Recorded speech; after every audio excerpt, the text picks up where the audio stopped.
तेलंगाना आंदोलन इसलिए नहीं चला था कि कोई एक परिवार तेलंगाना के विकास के सपनों को लगातार कुचलता रहे।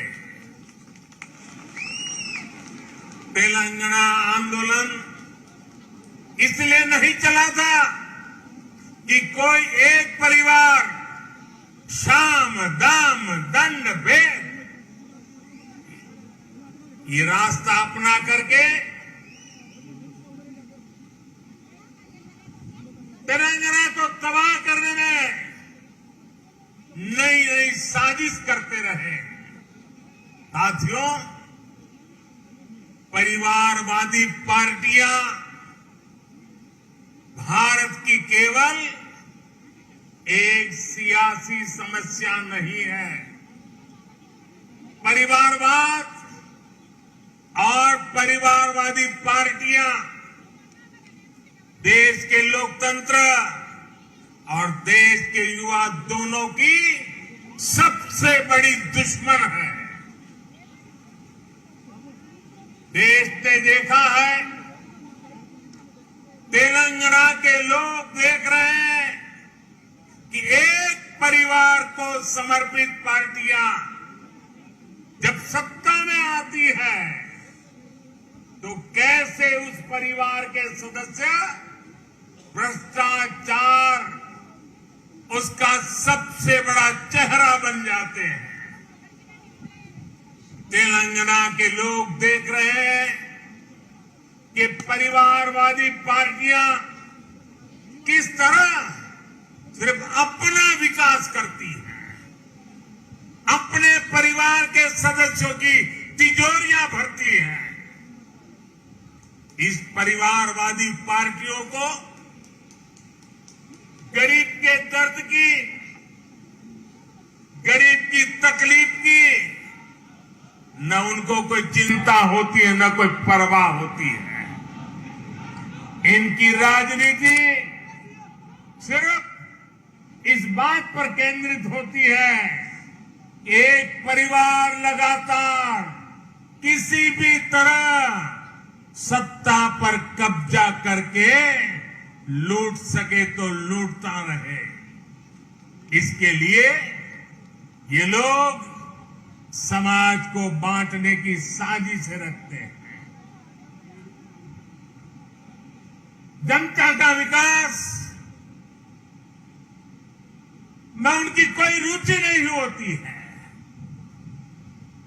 पिछड़ेपन, समाज पीछे रहे, उसी में उनका भला देखते हैं। साथियों, परिवारवाद की वजह से देश के युवाओं को, देश की प्रतिभाओं को राजनीति में आने का अवसर भी नहीं मिलता।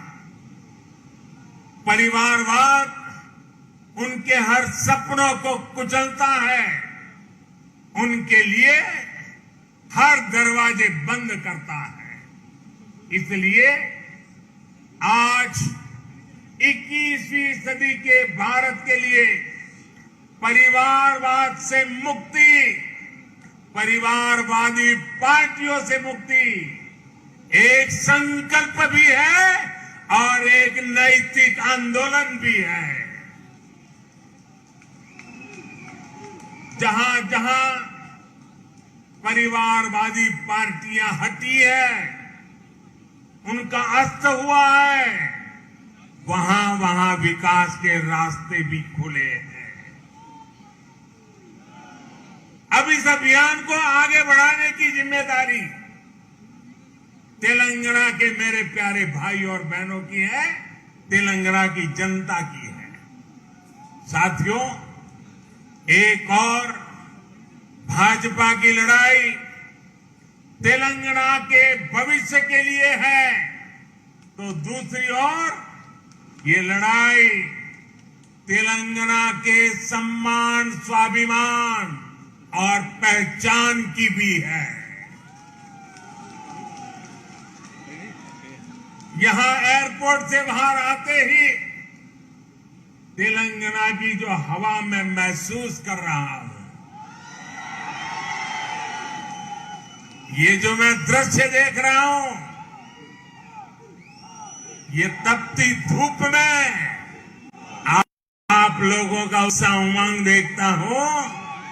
मैं इसके आधार पर कह सकता हूं कि हमारा संघर्ष रंग ला रहा है।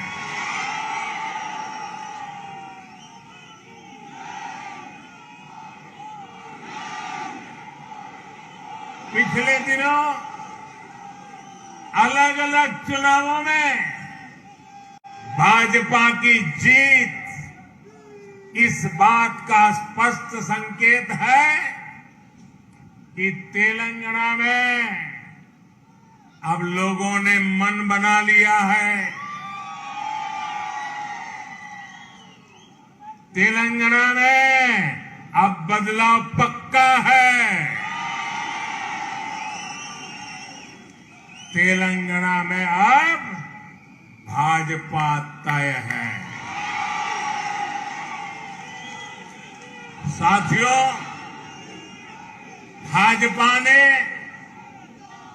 पिछले 8 सालों में सबका साथ, सबका विकास, सबका विश्वास और सबका प्रयास के मंत्र के साथ देश की निरंतर सेवा की है। गरीब, पिछड़ा, दलित, आदिवासी, हमारी माताएं बहनें, हमारे अंत्योदय के सारे साथी, भारतीय जनता पार्टी के लिए उनका उत्कर्ष ये हमारी आस्था है। देश का सम्मान देश के गरीब, मजदूर और किसान के सम्मान से जुड़ा है। आज गरीब से गरीब व्यक्ति भी सपने देख सकता है, स्वाभिमान से जीवन जीने का प्रयास कर सकता है। हमने हर गरीब को शौचालय देने का वायदा किया, उसे पूरा किया। हमने गरीब को देश की आर्थिक मुख्य धारा से जोड़ने का संकल्प लिया, जन धन योजना खातों के जरिए उसे पूरा किया। हमने गरीब माताओं बहनों को धुएं से आजादी देने की बात कही, उनके नाम पर उन्हें पक्का घर देने की बात करी।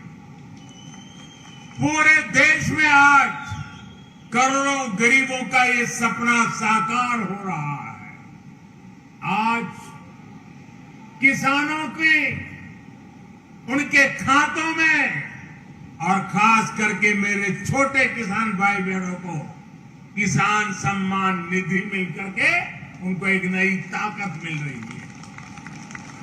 मुद्रा योजना और स्वनिधि योजना जैसे प्रयासों से लाखों करोड़ों युवाओं के लिए स्वरोजगार के अवसर बन रहे हैं। तेलंगाना के गरीब, दलित, पिछड़े, आदिवासी और महिलाओं को भी इन योजनाओं के लाभ का पूरा अधिकार है। लेकिन दुर्भाग्य से यहां इन योजनाओं के नाम बदलकर इन पर भी सियासत हो रही है। आप सियासत करिए, जनता के दिलों से न नाम हमारा हटा सकते हैं, न हमारा नाम मिटा सकते हैं, क्योंकि हम गरीबों के लिए जीने वाले लोग हैं। जी जान से गरीबों का कल्याण के लिए समर्पित लोगों की हमारी परंपरा है।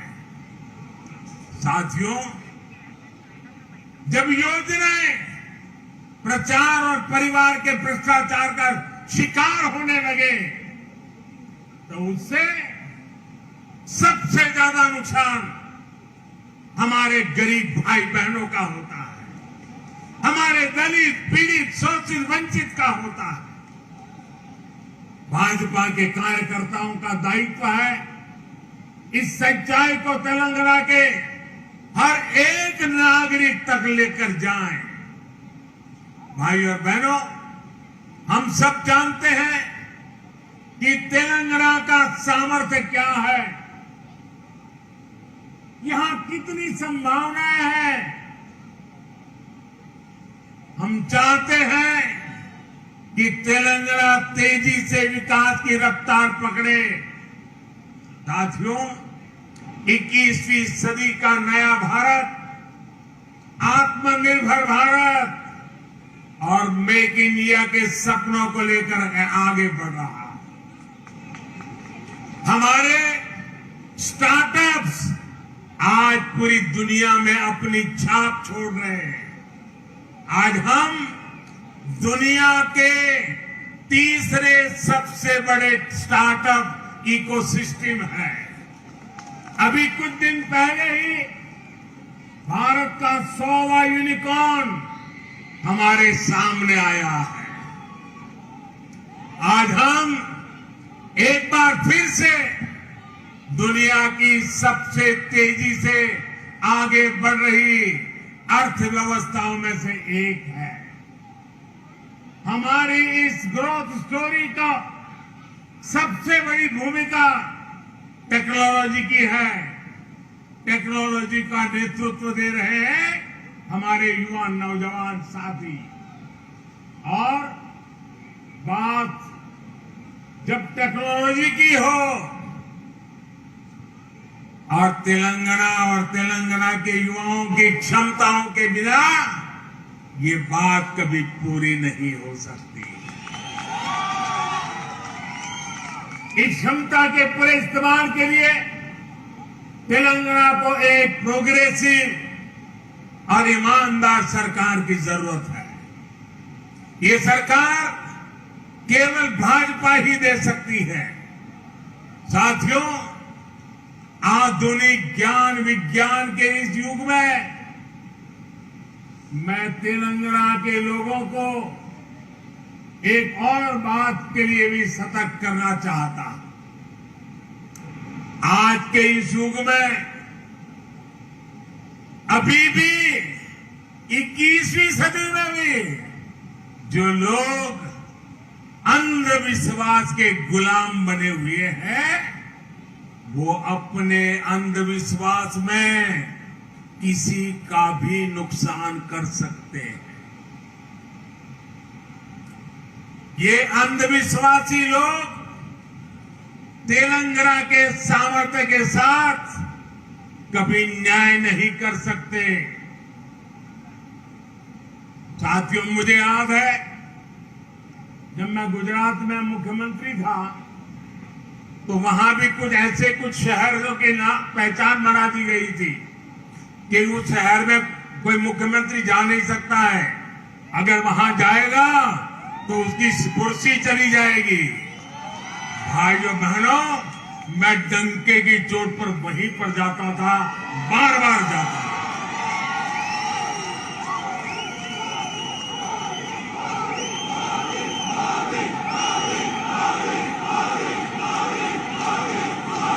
मैं विज्ञान में विश्वास करता हूं, मैं टेक्नोलॉजी में विश्वास करता हूं। भाइयों बहनों, मैं तो आज तेलंगाना की इस धरती से उत्तर प्रदेश के हमारे मुख्यमंत्री श्रीमान योगी आदित्यनाथ जी को भी बधाई देता हूं।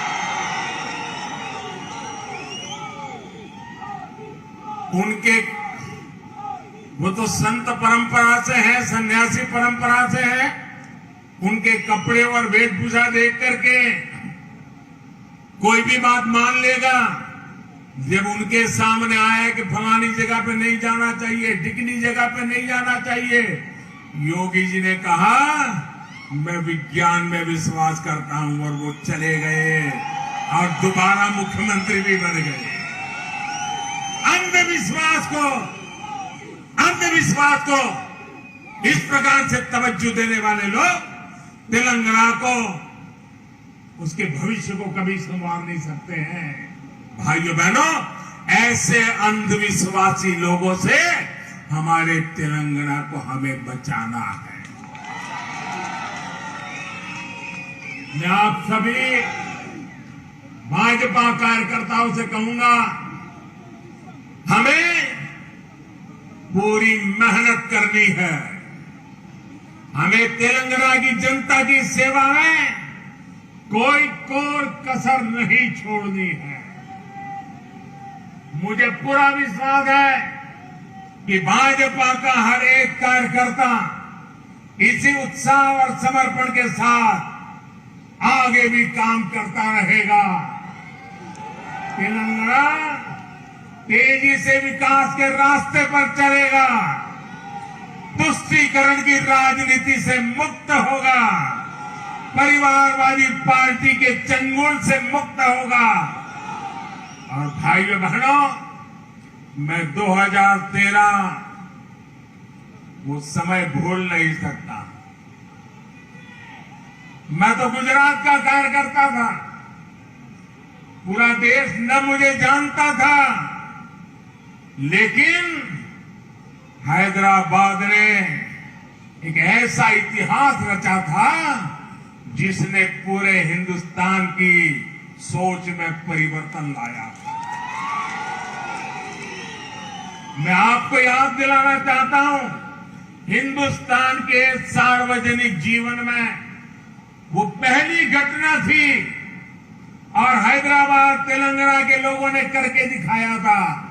जब मैं हैदराबाद आया तो मेरा भाषण सुनने के लिए टिकट रखी गई थी, पैसे देकर के आइए सुनने के लिए, और मैं देख रहा था तेलंगाना के लोगों ने टिकट खर्च करके इतनी प्रेम वर्षा की थी, इतनी प्रेम वर्षा की थी, और उसे वही एक टर्निंग पॉइंट था कि आज मुझे देश की सेवा करने का मौका मिला है।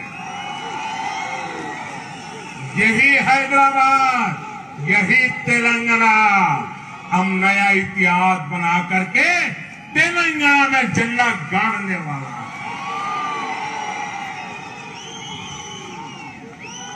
साथियों, मैं आपके परिश्रम की जितनी तारीफ करूं उतनी कम है, मैं आपके जज्बे की जितनी तारीफ करूं उतनी कम है, लेकिन मुझे पूरा विश्वास है ना आप झुकने वाले हैं, ना आप थकने वाले हैं, आप जूझने वाले भी हैं, जीतने वाले भी हैं। मेरे साथ बोलिए, भारत माता की, भारत माता की, भारत माता की। बहुत बहुत धन्यवाद।